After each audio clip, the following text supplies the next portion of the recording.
Imagine taking 3 lead musket balls straight to the chest and arm in the middle of, like, the bloodiest naval battle of the 16th century. Right. You survive, but then you're captured by pirates and thrown into a North African slave prison for 5 agonizing years. It's unthinkable. And when you finally make it back home to your country, there's no parade, there's no pension.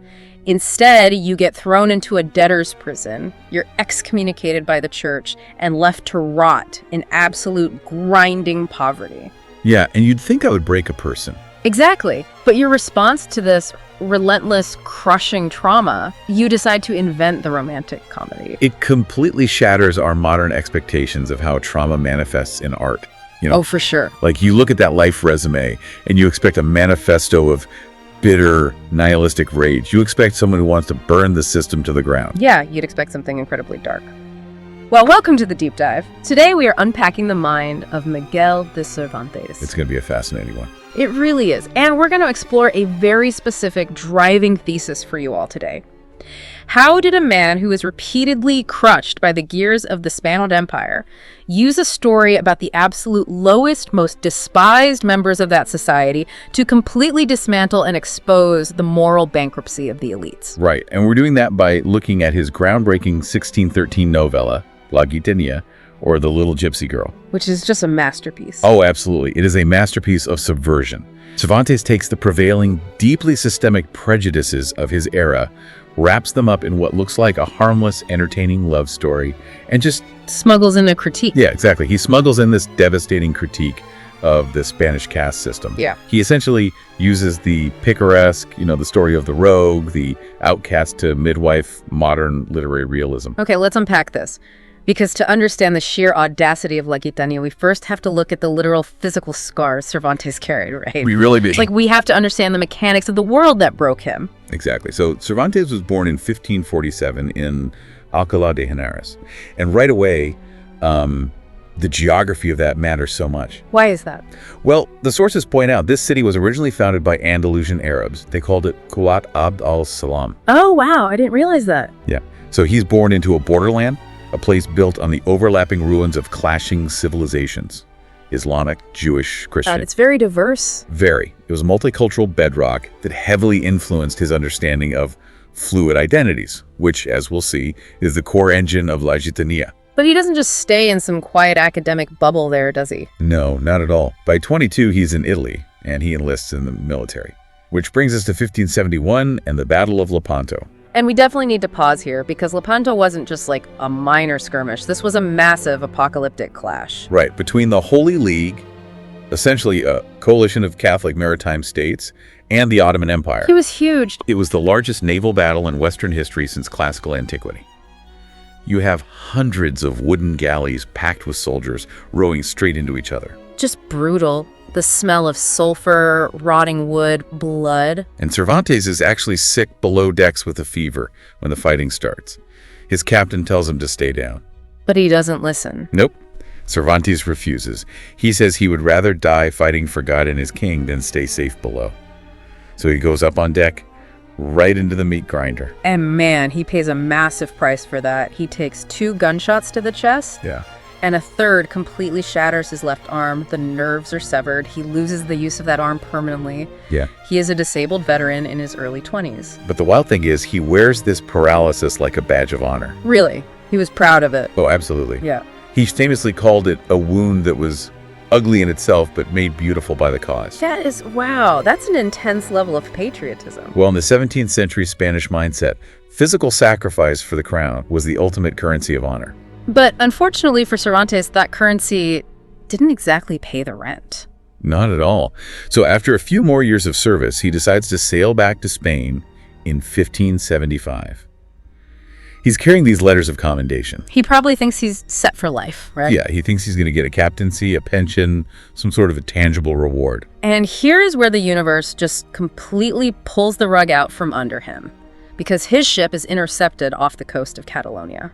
By Barbary corsairs, Ottoman pirates. He is captured, clapped in irons, and taken across the Mediterranean to Algiers. And those letters of commendation he was carrying, the ones he thought would secure his future. Oh man, they totally backfire. They actually doomed him. The pirates found the letters, saw the royal seals, and assumed he was a massively important, incredibly wealthy nobleman. So they set his ransom astronomically high, 500 gold escudos, which was just an impossible sum for his middle-class, heavily indebted family back in Spain. So he is literally trapped. For 5 years, he is held in the baños, the slave prisons of Algiers. And it's not like he just sits quietly and waits, right? No, he organizes 4 separate, massive escape attempts for himself and his fellow Christian captives. 4 times. That's wild. And every single time, they are betrayed. And every single time, Cervantes steps forward, takes absolute sole responsibility, and basically dares the Dey of Algiers to execute him. Which, miraculously, the Dey never does. Right. He was so impressed, or maybe just baffled by Cervantes' sheer audacity, that he kept him alive. So it wasn't until 1580 that he finally gets out. The Trinitarian friars, this Catholic charity specifically dedicated to ransoming captives, managed to scrape together the funds to buy his freedom. Yeah. So picture this for a second. It's 1580. Cervantes is 33 years old. He has a paralyzed arm. He has severe PTSD from half a decade in a slave camp. He finally steps foot back in Spain. And he walks into a society that is rapidly collapsing under its own weight. Exactly. Philip II's Spain was a geopolitical giant, but it had feet of clay. Because of the silver, right? Yeah, the crown was importing massive, unprecedented amounts of silver from the New World, from places like Potosi. But instead of enriching the country, this influx of silver caused catastrophic hyperinflation. Total economic disaster. The crown declared bankruptcy repeatedly. The Spanish infrastructure was decaying.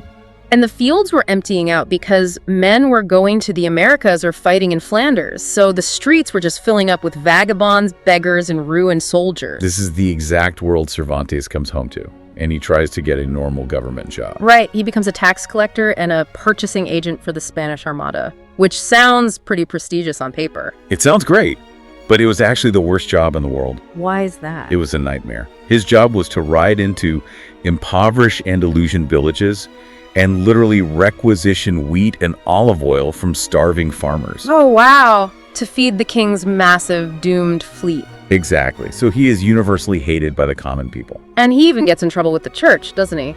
Oh, big time. At one point, he requisitions grain that belongs to the dean of the Cathedral of Seville, and the Catholic Church literally excommunicates him. That is insane. And then the government he's working for throws him under the bus, too. Of course they do.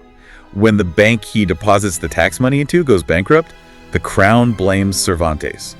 So they throw him into the royal prison of Seville. Twice. He is sitting in a filthy cell, excommunicated, disabled, and completely bankrupt. And it is in that cell, or, shortly after, that the gears of his mind shift.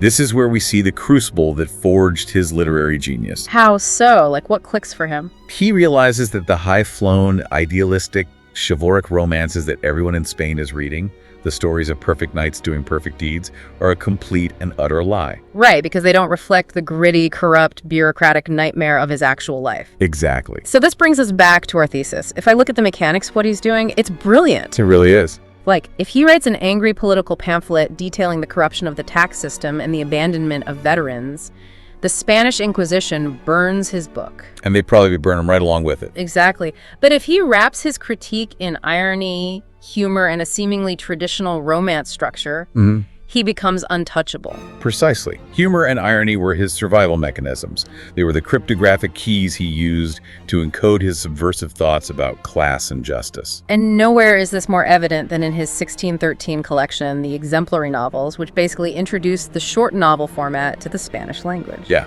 and the very first story in that collection is La Gitanilla. And he doesn't start with nobles or knights. He starts with the absolute lowest, most marginalized, most heavily policed demographic in all of Spain, the Roma or the Gypsies. Right. And to understand the impact of this, you have to understand the legal reality of 17th century Spain for these people. It was brutal, wasn't it? It was.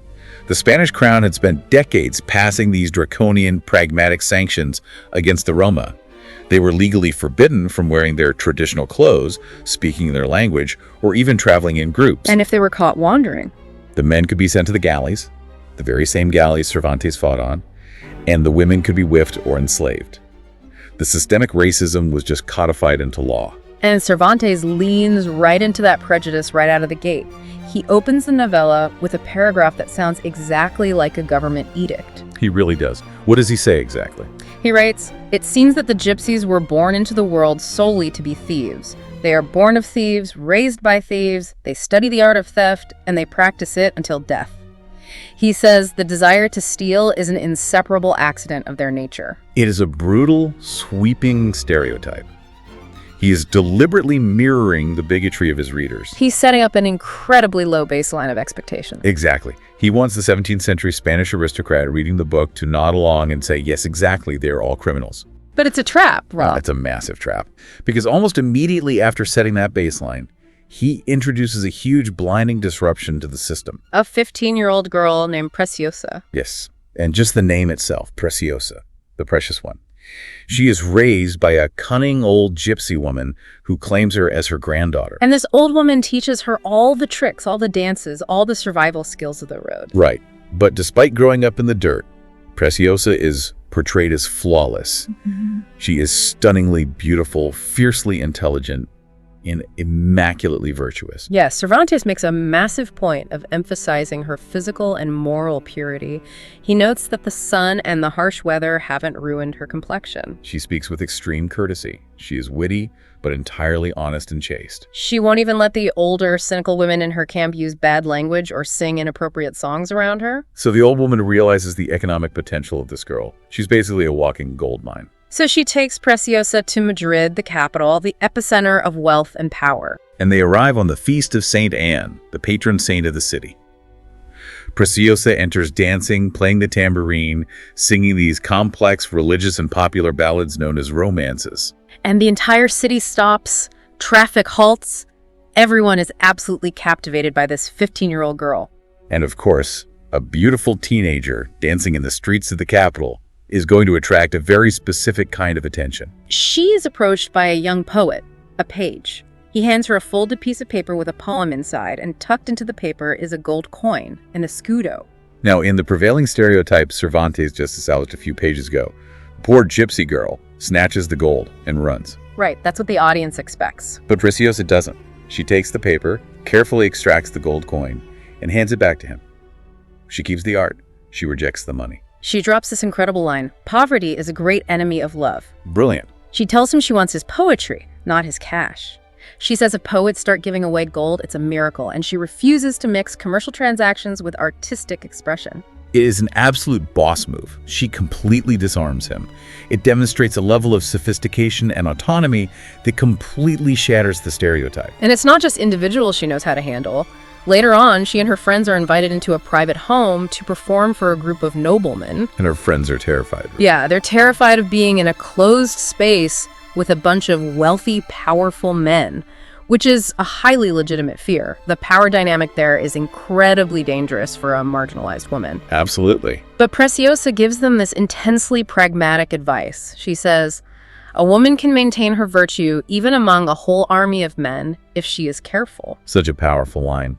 She explains that there is safety in numbers, that you have more to fear from one man alone in a secret room than from a crowd of men in public, because men in groups police each other's honor. And this is where Cervantes' own life really bleeds into the text. How so? Well, as a veteran who spent years in military encampments and slave prisons, he had a deeply cynical, first-hand understanding of male desire, group dynamics, and violence. That makes total sense. When Preciosa speaks about navigating an army of men, it is not naive. It is tactical, grounded advice born of Cervantes' own survival instincts. But here's where it gets really interesting, and I have to pause here and push back on the text a little bit. Sure. When you look at Preciosa, she's 15, she's a flawless singer, a genius dancer, she's gorgeous, she's morally unshakable, and she drops philosophical wisdom like Socrates. Right. Is she just an impossible ideal? Like, is she just a 17th century male author's fantasy of the perfect, chaste woman? That is the natural modern assumption. We look at her and see a Mary Sue. We see an idealized trope. But actually, she wasn't an ideal. She was a Trojan horse.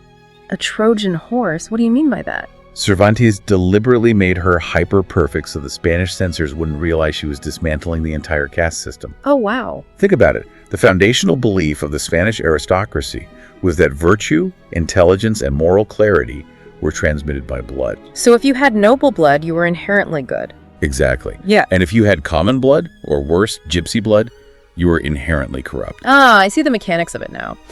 By making Preciosa flawless, he is taking a girl from the absolute lowest, most criminalized rung of society and giving her the definitive moral high ground over every nobleman in the book. Yes, he's proving that nobility of the soul is completely untethered from the nobility of the bloodline. That is wild. He's weaponizing her perfection. It was a highly dangerous, almost revolutionary idea for the time.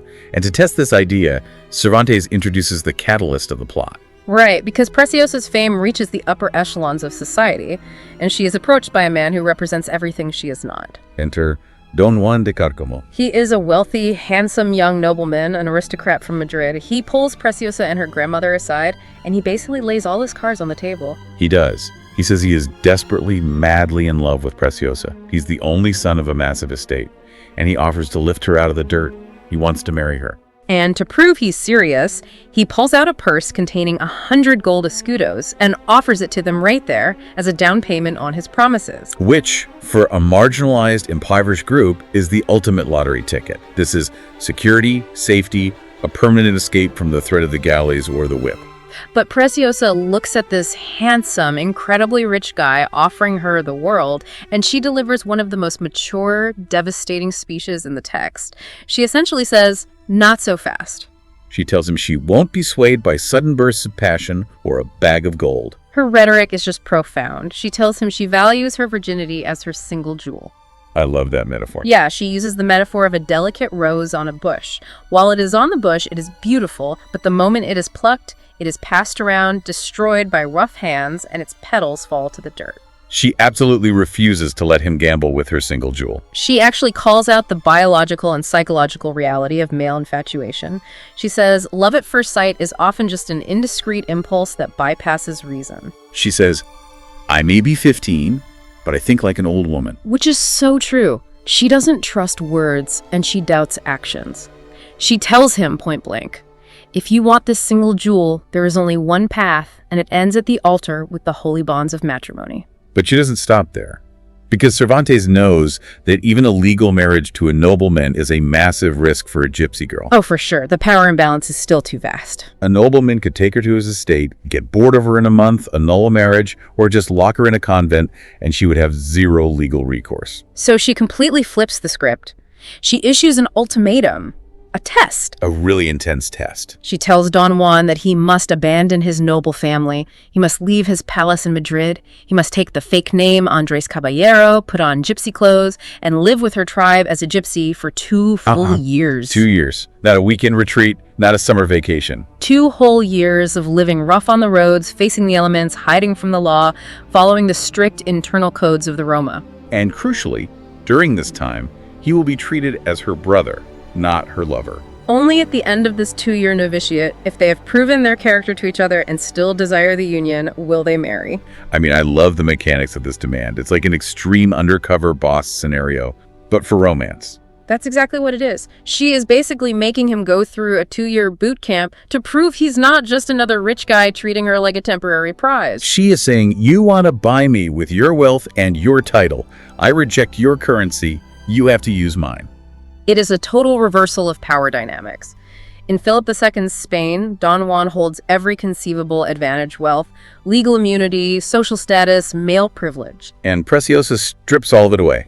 She forces him to amputate his societal privilege and meet her on her own turf, entirely on her own terms, is a breathtaking assertion of female agency. And what's wild is that Don Juan actually agrees. He's so consumed by his desire for her that he accepts the terms. He does. He concocts a lie for his father, saying he is going to Flanders to serve in the military campaigns, which, was a standard rite of passage for young nobles. He takes a massive stash of his own gold, leaves the palace, and shows up at the gypsy camp on a rented mule. The initiation sequence that follows is one of the most fascinating anthropological moments in the text. What happens? The gypsies take him deep into their camp. They clear a space, set up a large tent, and sit him down. They hand him a hammer and a pair of tongs. Which are highly symbolic, right? They are the tools of the blacksmith, a trade heavily associated with the Roma in Spain, but they also symbolize the forging of a new identity. Exactly. An elder of the tribe steps forward and delivers a sweeping philosophical speech about what it actually means to be a gypsy. He tells Andres, because that is his name now, that they live in a republic of absolute freedom. They are lords of the plains, the mountains, the forests. They don't care about ambition or courtly politics or waking up at dawn to beg favors from corrupt ministers in gilded palaces. The elder describes it as a counter-state, a society operating completely outside the jurisdiction of the Spanish crown. He says they have no jealousy among them, no betrayals. They enforce strict, unshakable loyalty to the tribe. But, of course, the elder proudly admits the economic engine of their utopia. They are masters of theft. Yeah, he promises to teach Andres how to be an eagle, how to swoop down and take what he needs to survive. So Andres listens to this entire manifesto. He agrees to the laws of loyalty, the laws of shared property, the laws of freedom, but he hits a wall at the theft. The nobleman in him simply cannot cross that line. His aristocratic conscience won't allow him to rob a poor farmer. So he asks for a 1-month exemption from stealing while he learns the ropes. And the gypsies are deeply offended. They literally tell him that charity and a guilty conscience have absolutely no place in their profession. They view a guilty conscience as a structural weakness. But Andres holds his ground. He insists on going out to steal alone. And here's where the comedy kicks in. This part is so funny. He takes his own inheritance, his stash of gold coins, and he goes into town to secretly buy goods meat, bread, supplies at retail prices. He brings it all back to the camp and pretends he stole it. He essentially subsidizes the entire gypsy camp with aristocratic wealth to avoid breaking his own moral code. He becomes known as the most prolific, talented thief in the tribe because he always comes back with the highest quality goods, and none of them realize he's just paying for it. It's a hilarious setup, but it exposes the deep tension inside him. He wants the girl, and he's starting to love the freedom of the road, but he cannot fundamentally shed his aristocratic programming. He is playing a role. Right. But Cervantes uses this role-playing to draw a stark, brilliant contrast. He sets the rigid, suffocating, honor-obsessed world of the Spanish nobility against the egalitarian, communal, fiercely loyal society of the gypsies. Even if it is legally criminal. Right. For Andres, this camp isn't just a test. It becomes a utopia where a man is judged by his physical actions and his loyalty, rather than the purity of his bloodline. And he starts to thrive. He's running, jumping, throwing the bar, integrating into the physical life of the camp, and he gets to spend his days talking with Preciosa. He thinks he has successfully escaped the gravity of Madrid. But you can't escape your past that easily. The outside world crashes into their utopia, and it threatens to blow Andres' cover completely. This disruption happens in the dead of night. The camp is asleep when the guard dogs suddenly start barking viciously. Andres and a few other men grab their weapons and run out to the perimeter.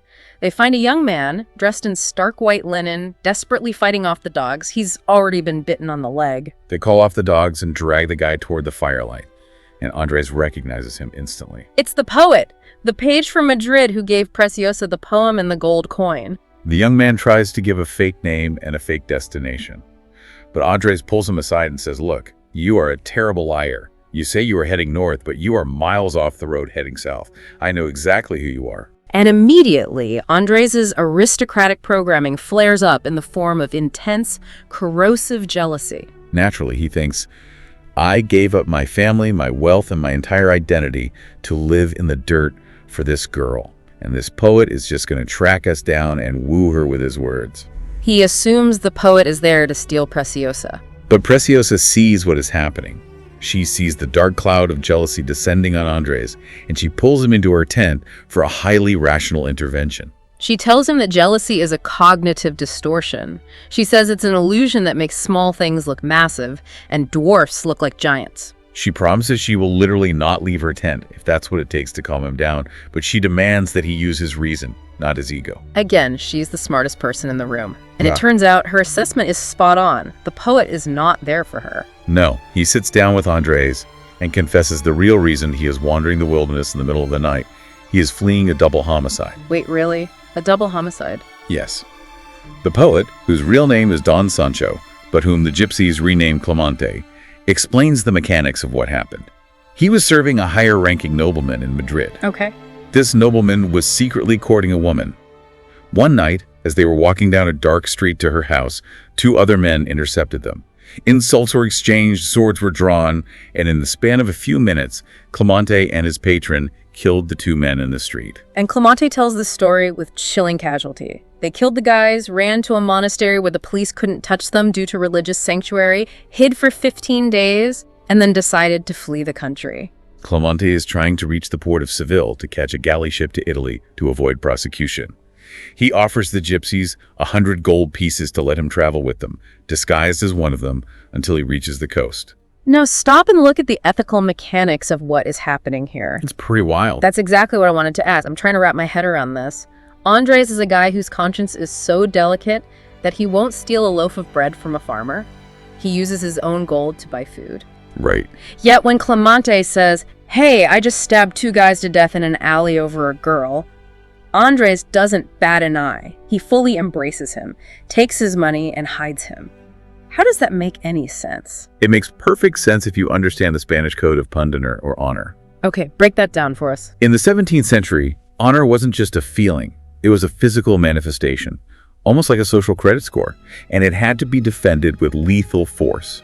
So it was legally or socially binding? Socially, absolutely. For a commoner, stealing was a dirty, base crime born of economic desperation. But for a nobleman, killing a man in a street duel to defend a friend's romantic pursuit wasn't a crime of malice. It was a societal obligation. So the mechanics of justice are entirely segregated by class. Theft ruins your soul, but a double homicide over a late-night moody call is just a gentleman fulfilling his social duty. Precisely. The law might technically seek to punish Clemente, but his peers, men like Andres, would never condemn his character for it. And this is Cervantes wielding his irony like a scalpel. He is exposing the profound hypocrisy of the Spanish hegemony. You have 2 highly educated, wealthy aristocrats hiding among a community of people who are publicly reviled, hunted, and legally classified as thieves. Yet it is the gypsies who are living in peace, sharing their food, and avoiding bloodshed. It is the noblemen who bring the violence, the jealousy, and the murder into the woods. It's a devastating critique. The nobles are the true criminals, using the marginalized as a human shield to escape the consequences of their own violent honor culture. But Andres and Clemente don't see it that way. They just become best friends. They form this bizarre fraternity of disguised aristocrats. They spend their days playing the guitar, having poetry battles, and engaging in athletic contests like throwing the heavy iron bar. They create an idyllic pastoral fantasy for themselves, but Cervantes knows that fantasy cannot last. No, the tension between their assumed roles and their ingrained aristocratic programming is just too great.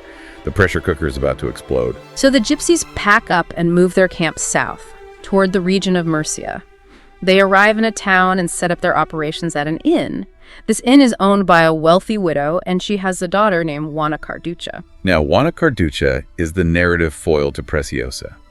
If Preciosa is the idealized, virtuous outsider, Juana is the corrupt, impulsive insider.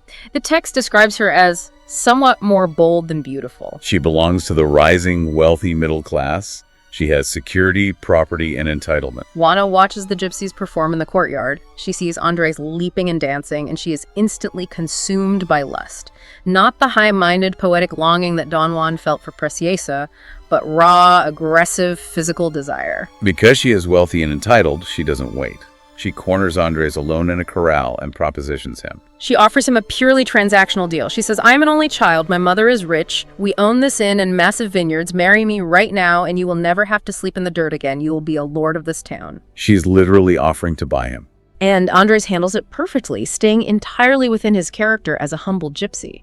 He politely rejects her. He says, "Thank you, but we gypsies only marry our own kind. I am already pledged to a girl in my tribe. May God reward your offer, but I cannot accept it." He tries to de-escalate and walk away. But he underestimates the fragile ego of the entitled class. Juana Carducha is deeply humiliated. The idea that a filthy, wandering gypsy would reject a wealthy innkeeper's daughter is an insult she cannot process. Her lust instantly curdles into a vindictive, blinding rage. She decides that if she cannot have him, she will destroy him. And she initiates a frame-up that triggers the climax of the entire story. What does she do? The next morning, as the gypsies are packing their saddlebags to leave the town, Juana sneaks into the courtyard. She takes her own heavy coral jewelry, several expensive silver items, and some other trinkets, and she buries them deep inside Andres' personal baggage. She waits until the gypsies are just stepping out of the inn, and then she starts screaming at the top of her lungs. She screams that she has been robbed, that the gypsies have looted her room. The town mayor, the alcalde, comes running. Along with the armed town guards and half the local population, they surround the gypsies. And Andres is completely relaxed. He actually laughs. He knows he didn't steal anything, and he knows his people didn't steal anything because they've been following his strict rules. He tells the mayor, "Search my bags. If you find anything, I will personally pay the penalty." The guards tear into his luggage, and of course they pull out the coral necklaces and the silver. Andres is stunned. He freezes like a statue. The reality of Juana's trap crashes down on him. The crowd turns into a mob. The mayor gets in Andres' face and starts screaming at him, calling him a filthy, lying thief, a plague on the town. And Andres just takes it. He absorbs the verbal abuse because he is still playing the role. He is still Andrés Caballero. But then, the mechanics of honor culture are triggered. The mayor's nephew, who is a brash, arrogant soldier, steps forward. He looks at Andres standing there in shock, sneers at him, and says, "Look at this wretched thief playing the victim. I had to knock him to the ground." And without any further provocation, the soldier raises his hand and slaps Andres violently across the face. Such a huge mistake. I think of this moment like a piece of malware executing a hard override. The slap is a physical mechanism. It instantly revokes his diplomatic immunity as a gypsy and activates his deep, hardwired programming as a Spanish knight. That is the exact mechanism. You can take the nobleman out of the palace, but the moment you strike his face, the palace violently reasserts itself. Because of the code. Right. And the code of Pundner, a nobleman could endure verbal insults, well, in disguise words are cheap, and the mayor didn't know who he was talking to. But a physical strike, a slap to the face, was an existential violation of his physical integrity. It bypassed reason completely. The code demanded immediate, lethal, physical retaliation. So the disguise evaporates. Andres doesn't think about Preciosa, or the 2-year test, or the gypsy laws. He reacts on pure, lethal instinct. He reaches out, seizes the soldier's own sword from its scabbard, and runs him completely through, killing him instantly in the middle of the street. The comedy is over. In a fraction of a second, the story violently shifts into a tragedy. The crowd swarms Andres. Clemente, the poet, had luckily already left town with the advanced baggage train, so he misses the fight entirely. But Andres is overwhelmed, beaten to the ground, and shackled. And they don't just tie his hands with rope, they bind him in massive, heavy iron chains. They drag him away and throw him into a dark, subterranean dungeon. Because the penalty for theft might have been the galleys, but the penalty for murdering the mayor's nephew in broad daylight, that is a guaranteed expedited death sentence. He is going to hang from the gallows. The psychological whiplash is profound. He went from the apex of Spanish aristocracy to the absolute freedom of the open woods to the darkest, foulest hole in the criminal justice system. He is a dead man. And Preciosa is devastated. When the slap happened, she fainted. When she wakes up, the dream is over. The idyllic 2-year test ends in a puddle of blood. The mayor arrests every gypsy he can get his hands on, and they are all marched in chains to the capital city of the region, Murcia, to face the governor's justice. When they arrive in Murcia, the entire city comes out to gawk at the murderers. But when the crowd sees Preciosa walking in chains, something strange happens. The text notes that her beauty and her deep, genuine grief are so luminous that the anger of the crowd dissipates. Instead of throwing stones, people bless her. Word of this stunningly beautiful, heartbroken gypsy girl reaches the highest authority in the city, the governor's wife, the corregidora, Doña Guiomar. Out of sheer curiosity, she orders the guards to bring the young girl to her private chambers before throwing her in the cells. Preciosa is brought in, accompanied by her grandmother, the old gypsy woman. Preciosa throws herself at the corregidora's feet. She's weeping, but her rhetoric remains razor-sharp. She begs for mercy for Andres. She explains the mechanics of the provocation, that his honor was violated by the slap, that he acted in sudden passion, not malice. She offers to hand over every piece of gold and silver the gypsies possess to pay the blood price to the dead soldier's family. She declares, if he dies, I die. He is my husband. Doña Guiomar looks down at this girl and feels a bizarre, profound emotional tether to her. She actually turns to the old gypsy woman and says, if my daughter Constanza had not died, she would be exactly this girl's age. Oh, wow. And this is the moment the old gypsy woman realizes the game is completely up. Right. The only way to save Andres from the hangman's noose is to shatter the illusion entirely. So she asks the governor and his wife to clear the room. She leaves, goes to her confiscated baggage, and brings back a small, locked wooden box. She drops to her knees and confesses the ultimate secret. She says, 15 years ago, in the year 1595, on the day of the Feast of the Ascension, I crept into a noble house in Madrid. I stole a baby girl from her crib, I kidnapped her, and I raised her as my own. She opens the box. Inside are the heavy gold and pearl jewels the baby was wearing that day, and a small, folded piece of paper. The governor unfolds the paper. It lists the child's full baptized name, Doña Constanza de Acevedo y Meneses. And it lists the parents. Doña Guiomar and Don Fernando, the governor himself. The baby stolen from Madrid 15 years ago is Preciosa. Doña Guiomar faints dead away. When she wakes up, she doesn't even look at the jewels. She rushes out to the hall where Preciosa is crying. Without a word, she unlaces Preciosa's bodice and finds a large, distinct white mole under her left breast. Then she takes off Preciosa's shoe and checks her right foot.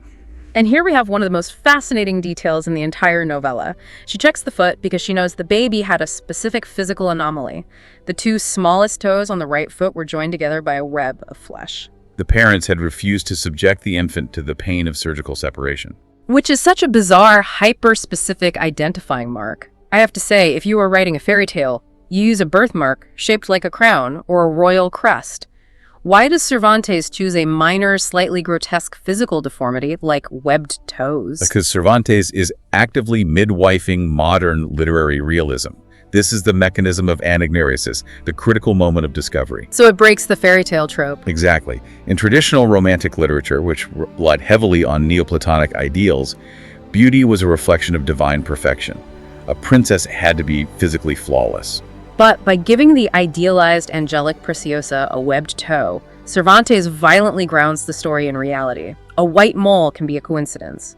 A webbed toe is undeniable, fleshy, biological proof. It makes her human, and it forces the parents to accept the truth without a shadow of a doubt. So the marks match perfectly. The illusion dissolves. Preciosa is Doña Constanza, a high-born noblewoman of the highest caste. The governor and his wife are weeping, embracing their long-lost daughter. The class divide that made her marriage to Don Juan so transgressive is instantly solved. But there's a massive, immediate problem remaining. Finding out you are a princess is wonderful, but the man you love is still rotting in a dungeon chained to the wall, hours away from being executed for murder. Right. The governor knows he has to handle the Andres situation delicately.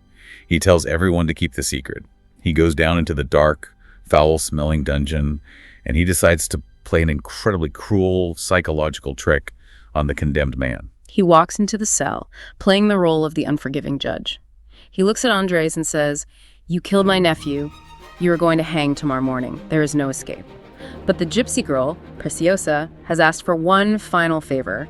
She wants to marry you tonight, right here in the prison before you die, so that she can at least be honored as your widow. Which is just psychological torture. But Andres' reaction proves the absolute purity of his character. Facing the gallows, heavily burdened by chains, he is actually overjoyed. He says he will gladly accept death if he can call her his wife for even a few hours. This proves to the governor that Don Juan's love was never a passing aristocratic fancy. It was true, sacrificial love. So the governor orders the guards to unchain him from the wall, but leaves his heavy wrist and ankle irons on. They drag him up to the governor's mansion. They bring in the local parish priest to perform the marriage, but the priest is a massive bureaucrat. Yeah, he looks at this filthy, chained prisoner and this weeping girl, and he refuses. He says, "I cannot perform this sacrament. We haven't published the bans. We haven't followed the ecclesiastical procedures. It's against church law." And he literally walks out of the room. The bureaucracy of the Catholic Church inadvertently saves the day because it buys them time and forces the governor to stop playing games. The governor finally drops the stern judge act. He turns to the confused, chained nobleman and reveals the entire truth. He tells him that Preciosa is his own daughter, Doña Constanza, and he formally offers Andres his daughter's hand in marriage as an absolute equal. The psychological whiplash for Andres in this 24-hour period is staggering. He goes from being a framed thief to a murderer to a condemned man to a happy groom on death row, and finally snaps right back to being a wealthy nobleman marrying the governor's daughter. It's insane. Cervantes describes the transition beautifully, though. Andres' chains of iron are removed. and they are replaced with chains of gold. But hold on, we have to talk about the mechanics of the law here. He still stabbed a guy through the chest in the middle of the street. That's a good point. There is a corpse. You can't just ignore a dead soldier. This is where Cervantes shows us how justice actually functioned for the elites. The dead soldier's uncle, who had been screaming for Andres' execution, is pulled aside. The governor, along with Don Juan's father, who arrives shortly after, negotiates a payout. They offer the uncle 2,000 ducats to drop the criminal charges. Let's unpack that number. 2,000 ducats. How much money is that, actually? To give you context, a skilled laborer or a soldier in 17th century Spain might earn 30 or 40 ducats in an entire year. Oh, wow. So that's 2,000 ducats is a massive, life-altering fortune. It is enough to buy vast estates. The uncle takes the money instantly, and the murderer legally disappears. Cervantes is showing us the ultimate commodification of justice. If you have the gold, you can buy your way out of the hangman's noose. It's a deeply cynical resolution masquerading as a happy ending. And what about Juana Carducha, the entitled innkeeper's daughter whose false accusations started this massive bloodbath? When the truth of Andres' nobility comes out, Juana is terrified. She goes to the authorities and confesses that she planted the jewels. But the atmosphere in the governor's house is so euphoric, so overwhelmingly joyous, that no one even cares to prosecute her. In the sheer relief of the moment, she is completely forgiven. Clemency reigns supreme. Which brings us back to the core thesis of this deep dive. Cervantes uses the lowest members of society to expose the highest. Andres thought he was slumming it with a poor gypsy to prove his noble character. But in the end, he ended up marrying someone of his exact own caste. And this leaves us with a massive philosophical debate among literary scholars. Did Cervantes cop out? Did he undermine his own radical message? By ultimately revealing that Preciosa was a high-born aristocrat all along, is he saying that her virtue was just a product of her noble blood after all? I don't think he copped out. I think he was being realistic about the society he lived in. A Spanish nobleman in 1613 marrying an actual Roma girl would have been so transgressive, so unbelievable to the readership, that the censors would have shut it down. By making her secretly noble, he provides the societal permission slip for the culture to accept her. He is arguing that her virtue was innate to her character, and the bloodline just allowed the law to recognize it. It is a masterful act of literary smuggling. Cervantes forces the 17th century reader to spend 60 pages falling in love with, admiring, and respecting a gypsy. By the time the noble blood is revealed, the empathy has already been extracted from the reader. The subversive work is already done. It's brilliant. The guy who lost his arm at Lepanto, who lost his freedom in Algiers, and who lost his wealth in the prisons of Seville figured out how to write a story that completely hacked the operating system of the Spanish Empire.